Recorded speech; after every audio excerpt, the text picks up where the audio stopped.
राजक्रांती या ठिकाणी आता आपण फ्रेंचमधील जे राजकीय बदल झालेले आहेत ह्या बदलांची आता आपण माहिती पाहणार आहोत.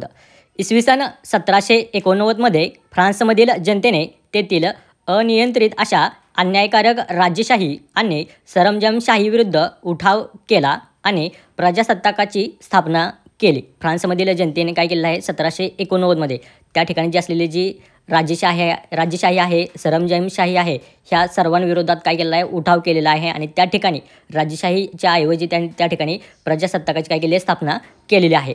राजशाही सर्वांना परिचित आहे. काय असते त्या ठिकाणी एक प्रमुख म्हणून राजा असतो.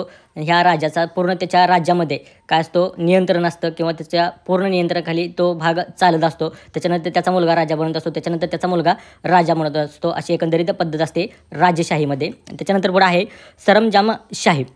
सरंजामशाही म्हणजे काय, हे राजाच्या खाली मोठमोठे जे जमीनदार लोक आहेत, हे जमीनदार लोक काय करतात आपल्या ज्या मोठ्या प्रमाणात जमिनी आहेत त्या जमिनी इतर लोकांना शेतकऱ्यांना देत असतात आणि त्यांच्याकडून उत्पन्न घेत असतात. ह्या सर्व राज्याविरुद्ध आणि सरंजामशाहीविरोधात त्या ठिकाणी उठाव केलेला आहे आणि त्या ठिकाणी प्रजासत्ताकाची काय केली स्थापना केलेली आहे, निर्मिती केलेली आहे. प्रजासत्ताक म्हणजे काय, प्रजा म्हणजे जनता, सत्ताक म्हणजे काय त्या ठिकाणी जनतेची सत्ता, म्हणजे त्या ठिकाणची जी जनता आहे ती स्वतंत्र आहे किंवा त्या ठिकाणी जनतेची सत्ता असते.